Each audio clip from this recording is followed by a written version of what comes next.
Une fois encore, merci de votre fidélité et de l'intérêt que vous portez à nous suivre sur cette émission Matin d'Éden. Nous sommes dans la dernière ligne droite avec Oumar Deandjou, Laurent Roland Tonneikes, mais aussi les internautes qui ont réagi. Tout à l'heure, je vais lire les réactions. Rappelez-moi, Laurent, que je dois lire les réactions des internautes qui ont réagi par rapport au sujet du jour. Qualification des Guépards pour la CAN 2025. Quelles sont vos attentes pour la suite? Oui, nous sommes qualifiés dans la douleur, on peut le dire, mais la suite. Moi, je remarque que l'équipe n'a pas un fond de jeu et je remarque aussi que l'équipe joue en fonction de l'adversaire. Et je pense quand même que l'équipe nationale doit avoir un fond de jeu. Et ils doivent pouvoir faire 5 à 10 passes. On doit sentir un jeu fluide, ce n'est pas le cas. L'autre chose, il n'y a pas un meneur de jeu, il n'y a pas un chef d'orchestre dans l'équipe nationale.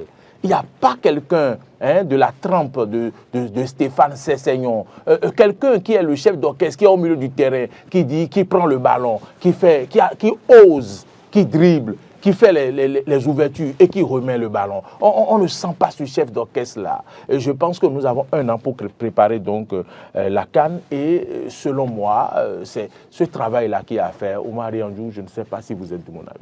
Oui, je suis complètement de votre avis. J'ai suivi le match la dernière fois. Et même celui qui avait le numéro 10, je ne sais pas si c'est Kiki ou quelqu'un, enfin, qui gardait tout le temps le ballon, qui n'arrivait pas vraiment à distribuer. Celui qui a un peu de sauvé là. Voilà, a fait des ouvertures. Voilà, a fait des ouvertures, c'est un peu énervant. Il garde le ballon au point où, et finalement, l'adversaire... Celui qui est sur l'aile là, non? Oui, un peu, oui, l'intérieur gauche qui là. met des buts là, oui. Comment il s'appelle même? Et il n'arrivait pas à libérer très tôt le ballon. Et moi, ça m'énervait énormément. Ça, c'est la première chose. Vous savez jouer au football? Je ne vais pas dire que je suis un très grand joueur de foot, mais j'ai pratiqué le foot pendant très longtemps et je vous mets au défi.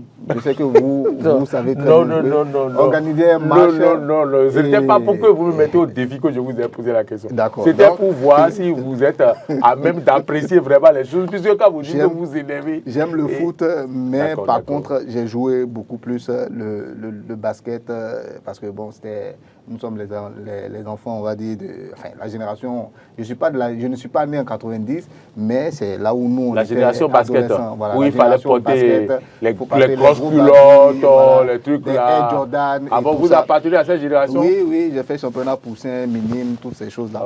Mais bon, c'est pas... J'avais pas la taille qu'il fallait. D'accord. Voilà. Sinon, il y avait un bon QI du basket, mais malheureusement, je n'avais pas la taille. D'accord. Revenons maintenant à ceci. L'autre chose que je voudrais dire, c'est quoi? C'est par rapport à notre numéro 9. C'est le joueur le plus capé aujourd'hui que nous avons. Notre capitaine. Oui, notre capitaine. Mais je le sens, mais comme s'il était timoré quand il est sur le terrain. Je suis tellement gêné, je ne le vois pas prendre le contrôle des choses. Il est un peu froid, c'est ça? Enfin, c'est sa manière de jouer. Non. Moi, je pense que quand on voit, comment on appelle, quand on te choisit comme capitaine, c'est vrai que tu as ton tempérament. Oui, c'est lui. Vous parlez de... comment il s'appelle? Steve Mounier, voilà. Moi, j'ai oublié. Moi, je pense que je vois Steve Mounier trop respectueux des adversaires quand il est en attaque. Je ne comprends pas. Il respecte trop les... Je ne comprends pas. Il faut être un peu plus agressif. Voilà. Ou bien il a peur de se blesser. C'est quoi le problème? C'est pas que je tire sur lui. C'est notre meilleur atout aujourd'hui. Je n'ai aucun intérêt à ce qu'il se fâche et qu'il quitte l'équipe nationale. Mais je veux. Oui, je veux. Il ne se fâchera pas. Vous pouvez tout dire. Il ne se fâchera pas. J'espère. C'est un joueur que j'aime. Il fait honneur au Bénin. C'est pratiquement le seul qui joue dans le championnat anglais aujourd'hui. Et première division, je crois. Oui, le championnat le plus relevé au monde. On a un Béninois dedans. C'est une fierté. Pourquoi est-ce que je vais tirer? Le Sénégalais, Marcel me dit certainement quelque chose. Il a eu les formations à me donner. Alors que les Sénégalais. Il est très branché foot. C'est un grand footballeur. Si vous faites des erreurs, il va vous relever immédiatement. Il va me corriger. Il a dit que ce que vous dites n'est pas juste. Ce n'est pas très juste. Mais ce que je veux dire, c'est quoi? C'est que nos gars sont trop respectueux des adversaires et on n'est pas très agressif. Et maintenant, au-delà de ça, Gernot Rohr, il n'a qu'à bâtir une équipe où on peut avoir du jeu également. On ne veut pas tout le temps subir, on a subi presque tout le temps. Même félicitons d'abord Gernot Rohr, avant toute chose. Bon. Parce que il a... je vais peut-être... je ne sais pas, Laurent, Gernot Rohr a promis qualifier l'équipe pour la CAN. Il l'a fait. Il a promis rajeunir l'équipe de football. Il l'a fait. Il est en train de le faire. Ah, je pensais qu'il l'avait. Il est en train de le faire. Ah, il n'a pas Il y encore a des fait. gens qui ont 35 ans qui sont encore là, 38 ans. Il est en train de le faire. Il n'a pas encore fait. Mais 35 ans, oh, mais c'est pas du allez-y. jour là demain. Posez votre question. Je vous réponds en même temps, quoi.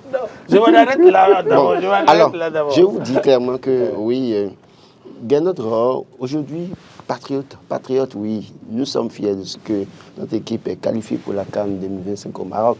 Bonne chose, on applaudit. Mais après ça, Oui. nous sommes qualifiés sur quelle base? Calculatrice en main. Avec Des nuls. Avec un match nul. En fait, la réalité est là. Mais quand il savait. D'aucuns me diront que Laurent est antipatriote. Ça fait votre affaire. Mais je ne perdrai jamais de vue la réalité. Je dirai la vérité telle que je la conçois. Nous avons aligné des joueurs Oui. et nous avons eu des victoires, d'accord, dans ces éliminatoires. Oui. Mais le plus souvent, on s'est basé sur les 2 derniers matchs, c'est des matchs nuls. On aurait pu arracher notre victoire en Côte d'Ivoire face au Nigeria. Jusqu'à la 110e minute, on avait déjà notre qualification à 1-0. Oui. Et regardez ce qui s'est passé en Libye là. Si les joueurs n'avaient pas eu assez de chance sur le terrain, Je vous jure. écoutez, j'ai lu hier les On aurait statistiques. raté de peu cette CAN encore. Et voilà. Et quand on regarde sur le terrain, c'est 66% de possession de balles pour les Libyens 33% et 34% pour les 34%. Béninois. 400 et quelques passes faites par les Libyens, pendant que les Béninois sont à 200 et quelques, 257 Oui, passes. oui. Donc, pour vous dire qu'il y a un problème. C'est vrai qu'on me dira qu'il y a le stress, la pression, le stade, le 12e homme pour les Libyens. Mais au-delà de tout, qui n'a pas joué devant le 12e homme dans notre pays? La preuve, ils sont allés jouer au Nigeria, on a vu ce qu'ils ont été capables de faire. Donc j'estime qu'il y a des problèmes que nous devons corriger dans le football béninois. Aujourd'hui, réjouissons-nous, après l'euphorie, revenons à nos réalités. Et parlons des réalités. Parlons des réalités. J'ai dit, nous allons jouer dans un pays que nous avons bâti en 2019 et ils n'ont pas encore oublié ça. Donc vous devez vous préparer pour avoir une équipe solide. Parce que si jamais vous vous retrouvez en face de cette équipe, d'abord ils seront en domicile. Vous avez vu la dernière CAN, les Ivoiriens. Malgré tout ce qu'on a reproché pour les matchs de poule, regardez comment ils sont revenus en force au niveau des tours suivants. Donc il y a un problème, un travail psychologique à faire au niveau des joueurs. Oui. Gernot Rohr qui a promis rajeunir l'équipe, d'accord, il est en train de le faire, totalement, il ne l'a pas encore fait. Parce qu'il y a des gens véritablement qui sont encore en 5e division aujourd'hui. Ils sont en 5e division et ils sont dans notre équipe. Comment comptez-vous voir avoir des joueurs de 5e division dans une équipe nationale? Parce qu'en réalité, c'est comme l'impression qu'on n'a pas trouvé même mieux. Et pourtant, il y a mieux. Il y a mieux? Il y a mieux. Mais écoutez, faites un tour pour aller suivre les championnats nationaux. Moi, j'ai suivi le championnat national. Il y a des avant-centres, ils ne savent même pas faire d'appel. Non, mais il y a des valeurs. Moi, j'ai suivi. Il y a des valeurs. Il y a des valeurs. Oui, il y a des valeurs, mais aussi il y a des. Non, le problème, c'est que moi, j'ai toujours posé un problème par rapport au championnat national. Sans motivation, vous, Mouriaga, vous jouez, non? Oui, je jouais. Quand vous avez la motivation, comment est-ce que vous donnez au terrain? Quand vous n'avez pas la motivation, quel est le jeu que vous donnez? C'est autre chose, c'est service minimum. Donc, parfois, écoutez, vous n'avez même pas les joueurs, peut-être pas de salaire pendant 3 mois.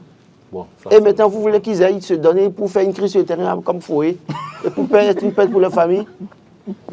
Non, il y a ces réalités-là que nous ne devons pas perdre de vue dans notre championnat national. Les gens sont prêts à dire que les clubs sont subventionnés 20 millions, 15 millions. Mais les présidents de clubs ont l'argent dans leur poche, ont peut-être des maisons à construire pour leur deuxième épouse ou troisième épouse, ou peut-être je sais quoi. Et pendant ce temps, les joueurs manquent. Et après, on envoie un sac de gari aux joueurs. Vous voulez quel rendement? Mais malgré ça, il y a des gens qui sont... Il y a des talents. Il y a des talents. Donc j'estime qu'aujourd'hui, au-delà de ce que, oui, pour cette CAN, on est obligé de faire avec ceux qui sont là, mais commençons par préparer une équipe pour 5 ans, 10 ans. Actuellement, nos scolaires sont à Niamey. Et aujourd'hui, à 10h, ils ont match face à la Côte d'Ivoire. Que ce soit les garçons, que ce soit les filles.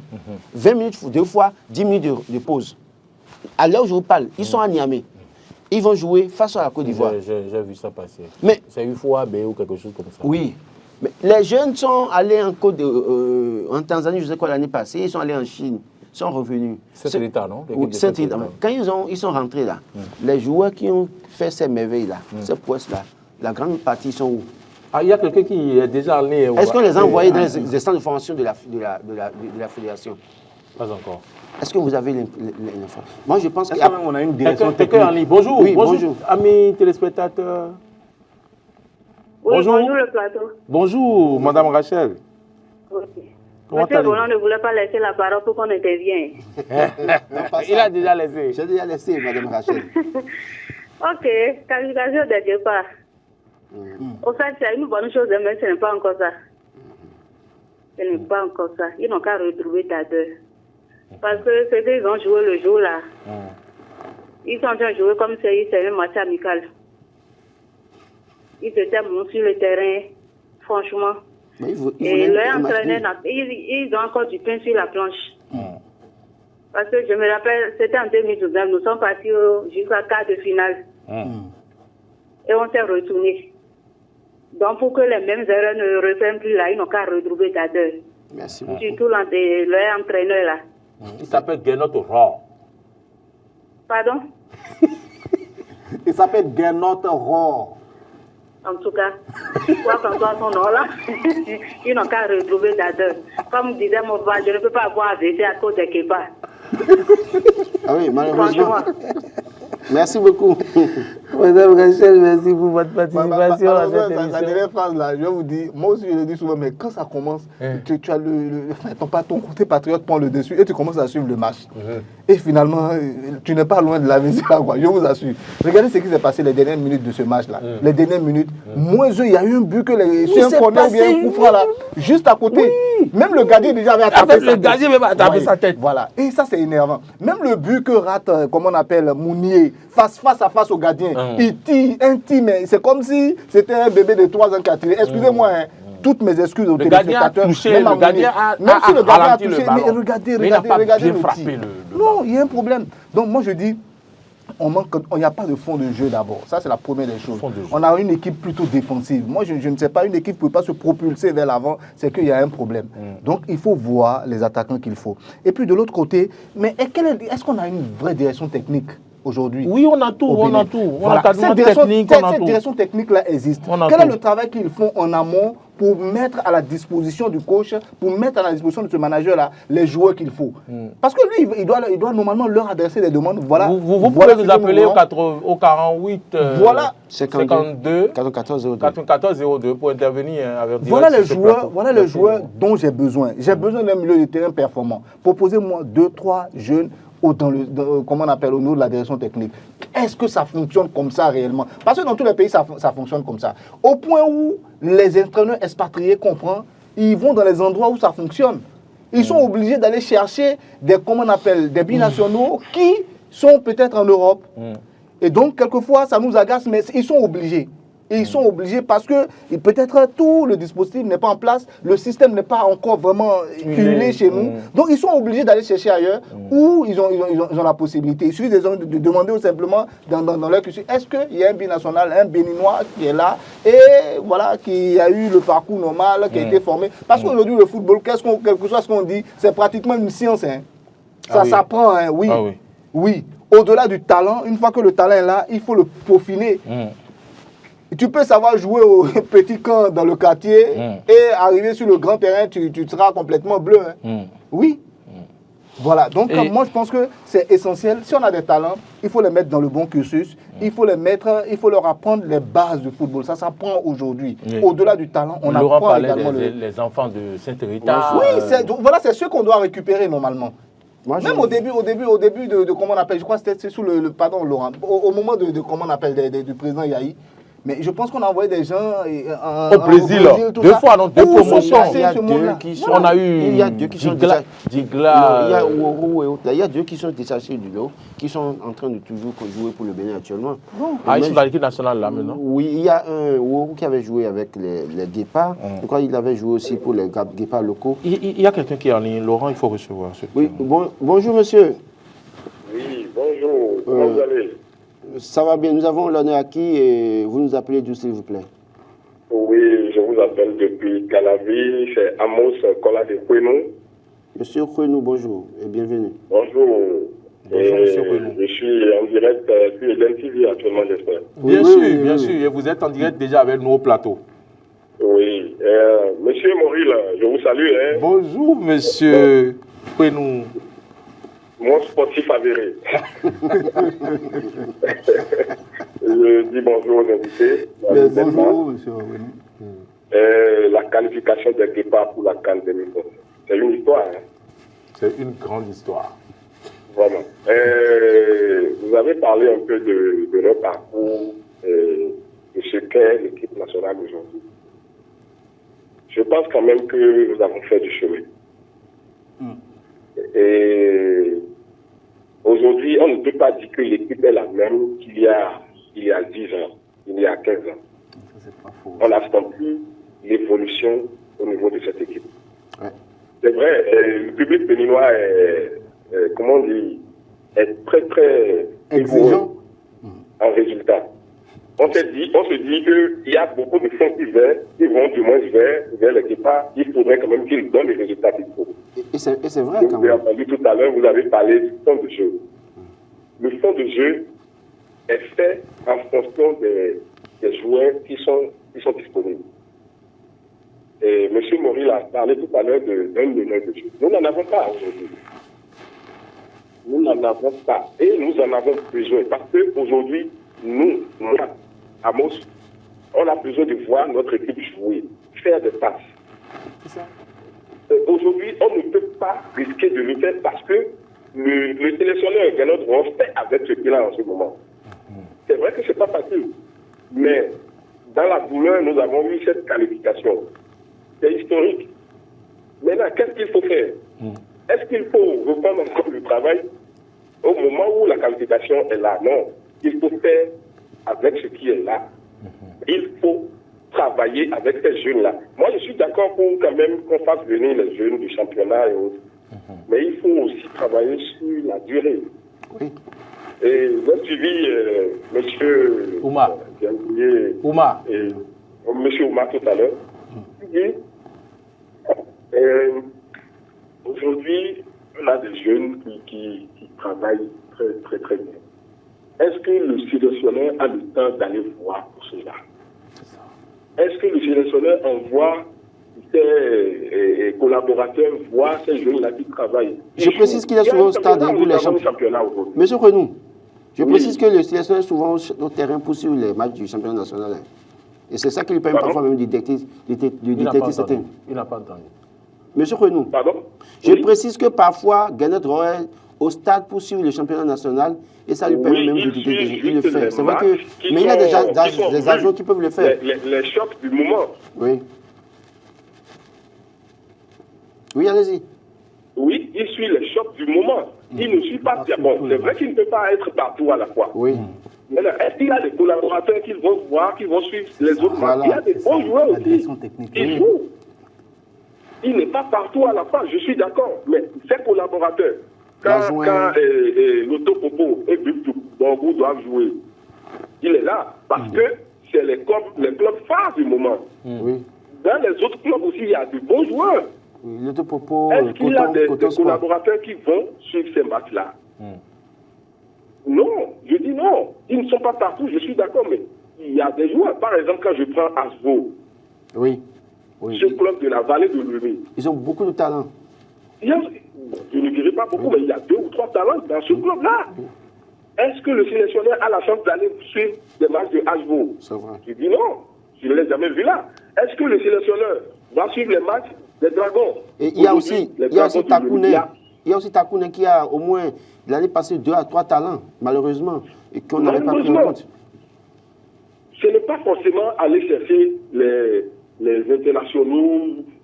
Bon, c'est vrai, ils apportent aussi ce qu'ils peuvent. Oui. Mais aujourd'hui, nous avons de la valeur dans notre championnat. Quel est le travail qui est fait? Est-ce qu'un travail de fond est fait? Un travail de détection? Est-ce que ça se fait?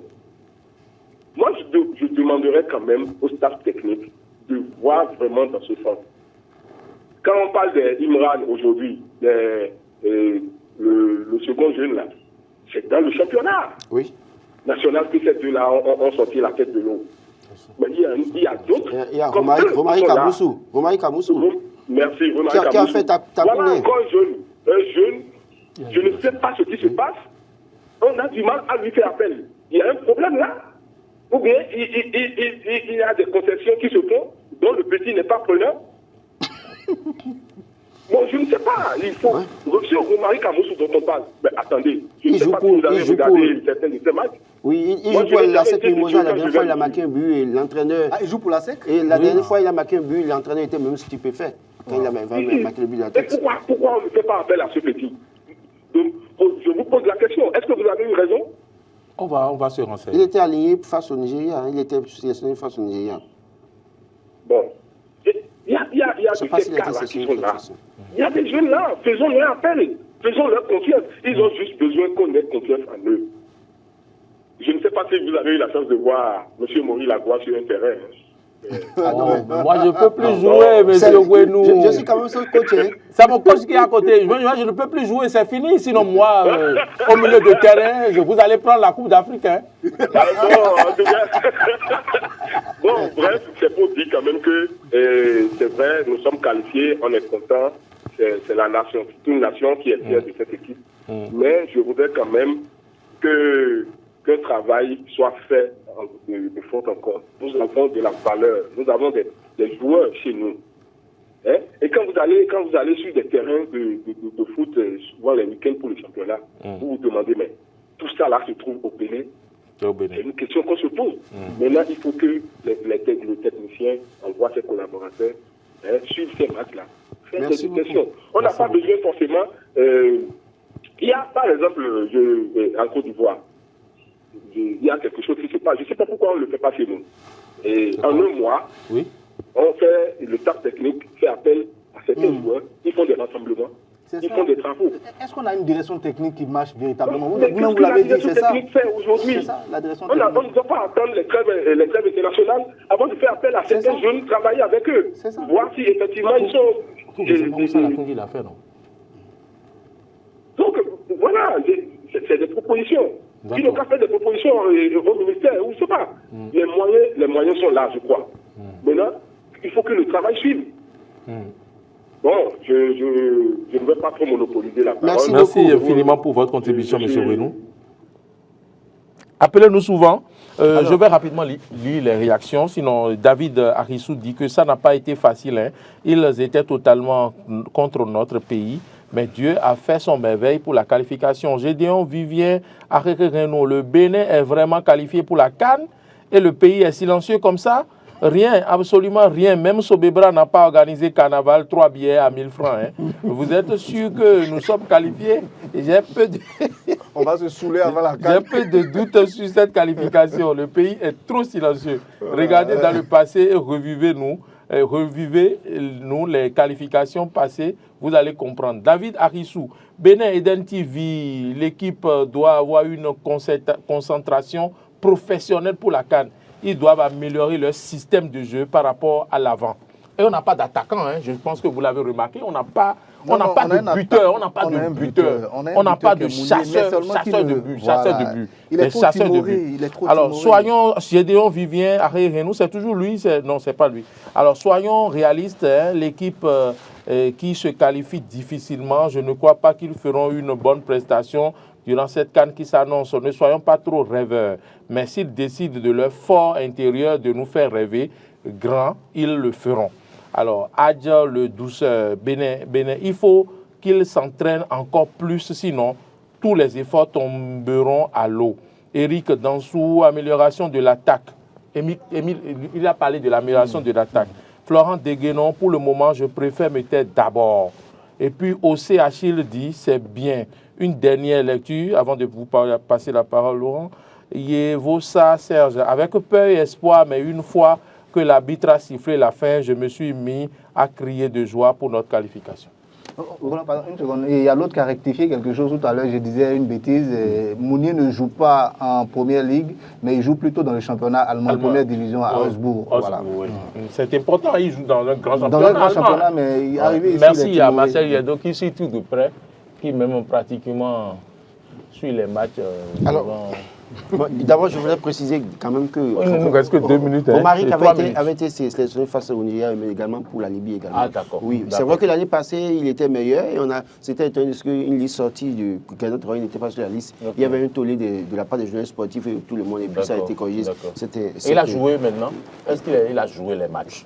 Bon, non, il n'a pas joué. Je crois qu'il n'a pas joué face à la Libye. Mais ce que veut dire par contre, c'est... Regardez l'année passée. Quand les enfants avaient gagné le match, au lieu d'envoyer les enfants dans les centres de formation, ils n'ont pas envoyé les enfants dans les centres de formation. Ils sont allés faire, comment vous appelez, une détection. Ah, Marcel dit qu'il a une surprise pour nous. Oui. C'est quoi la surprise, Marcel? Allons-y. Rapidement, il est l'heure. Oh, Marcel, oh. Vraiment, Marcel. Donc l'année passée, les enfants ont gagné le championnat national. Ils sont allés en Tanzanie, en Chine. Et ils reviennent, au lieu de les envoyer dans les centres de formation de la fédération, on va faire des détections. Je ne suis pas contre le fait qu'on fasse des détections pour choisir d'autres enfants. Mais ces enfants qui ont montré ce dont ils sont capables au plan africain, au plan mondial, la meilleure option, c'est de les envoyer eux d'office dans les centres de formation. Je suis d'accord avec vous. Et après, on va faire d'autres détections pour compléter la liste. Cette année, maintenant, on a organisé le championnat national. Mais est-ce que les gens, l'équipe qui sera gagnante, finaliste à la fin, est-ce qu'on peut déjà mettre les enfants d'office là-bas avant de faire la détection et ajouter d'autres enfants? Ou bien on va encore laisser ces enfants aller faire des détections? Et après, quand on les laisse, les enfants sont abandonnés à eux-mêmes. Oui. Il n'y a pas de suivi. J'estime que c'est avec ça. Et que quand on suit ce que M. Konan dit, il faut la progression ensemble. Oui. Dans 5 ans, dans 10 ans, si on fait ça, et ne soyez pas surpris de voir une équipe assez compétitive et qui fasse peur à d'autres nations, grandes nations de football. Il est l'heure, on va, le programme va, comment je vais dire, la régie va nous arracher.